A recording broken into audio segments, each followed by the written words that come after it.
మనుషులు మన యొక్క నవ్వును చూస్తారు, కానీ మన బాధను చూడరండి.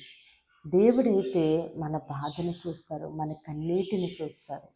మనము పైకి నవ్వుతూ లోపల ఏడుస్తూ ఎంత బాధపడుతున్నామో, ఎంత కష్టపడుతున్నామో దేవుడికి మాత్రమే తెలిసింది. కాబట్టి దేవుడు మన హృదయాన్ని చూసి ఆయన మన ఎడల కనికరము చూపుతూ ఉన్నారు.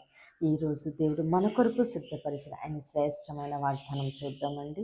2వ దినవృత్తాంతములు 30వ అధ్యాయము 9వ వచనము 2వ భాగంగా చూద్దామండి.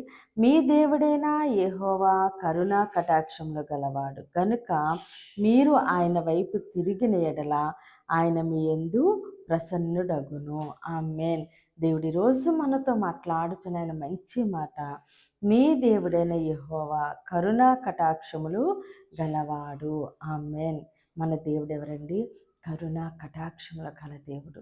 మనం ఏమిటో, మన హృదయం ఏమిటో, మన బాధ ఏంటో, మన చింత ఏంటో, మన ఆలోచన ఏంటో, మనం ఏ విధంగా దేవుని మీద ఆధారపడి ఉన్నామో, ఆయన పాదాలు పట్టుకుని గోజాడుతున్నామో, ఆయన్ని ఆశ్రయంగా చేసుకుని, ఆయన్ని ఆధారంగా చేసుకుని మనం మన దేవుని ఎలా నమ్ముతున్నామో, ఎంత విశ్వాసముతో ఆయన్ని మనం వెంబడిస్తూ ఉన్నామో సమస్తము దేవుడు చూస్తున్నారండి. మనం ఏ విధంగా ఆయన చిత్తానుసారంగా ఆయన ఆజ్ఞలకు లోబడి ఆయన యందు భయభక్తులు కలిగి జీవిస్తున్నామో సమస్తము దేవుడు చూస్తున్నారండి. మనుషులైతే మన పై రూపాన్ని చూస్తారు.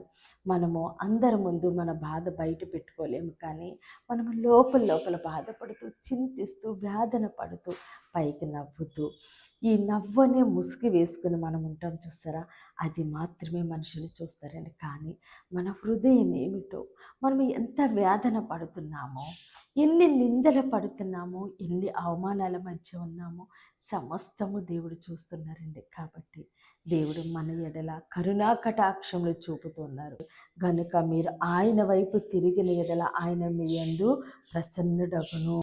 మనము దేవుని తట్టు తిరిగినప్పుడు దేవుడు మన తట్టు తిరిగి మనకు ఒక వెలుగుగా, ఒక మార్గదర్శకుడిగా దేవుడు మన నుండి నడిపిస్తున్నారని. కాబట్టి మనల్ని చూస్తున్న దేవుడు ఏ విషయంలోనూ మనల్ని విడిచిపెట్టే దేవుడు కాదండి. ఆయన మన ఎడల కరుణా కటాక్షంలో చూపుతూ మనకు ఒక్కొక్క వెలుగుగా ఉండి మనం నడిపిస్తూ ఉండగా సమస్త ఘనత, మహిమ, ప్రభావాలు మనము దేవునికే చెల్లిందామండి. కొద్ది మాటలు దేవుడు మన వెనుకల్లో దీవించి ఆశీర్వదించునుగాక. ఆమేన్. ప్రేర్ చేసుకుందామని అందరూ కన్నులు మూసుకొని ప్రేర్లు ఏకీభవించండి. మహోన్నతుడ, మహాగణుడ, పరిశుద్ధుడా, నీకే స్తోత్రాలు, వందనాలు దేవా తండ్రి. ఇచ్చిన వాగ్దానం మా జీవితాల్లో నూరింతలుగా ఫలించునుగాక. దైవజనుల వారి కుటుంబాలు, సంఘాలు, పరిచర్యలు యేసు నామములోనే దీవించబడునుగాక. యెరూషలేముకి యేసు నామములోనే క్షేమము కలుగునుగాక. ఈరోజు పుట్టినరోజు, పెళ్లి రోజు జరుపుకుంటున్న ప్రతి ఒక్కరిని దేవుడు బహుగా దీవించి ఆశీర్వదించునుగాక. దేవుని మాట పరిచర్యలో పాలుభాగస్తులే భారం కలిగి ప్రార్థన చేసిన ప్రతి ఒక్కరిని దేవుడు బహుగా దీవించి ఆశీర్వదించునుగాక. మూయబడిన ప్రతి గర్భము యేసు నామములని తెరవబడునుగాక. అనారోగ్యంతో ఉన్న బిడ్డలకి యేసునామములో సంపూర్ణ స్వస్థత, విడుదల కలుగునుగాక. యవ్వన బిడ్డలకి యేసునామములో మంచి భవిష్యత్తు కలుగునుగాక. వివాహాల కొరకు ఎదురు చూస్తున్న బిడ్డలకి యేసునామములో ఘనమైన వివాహములు జరుగునుగాక.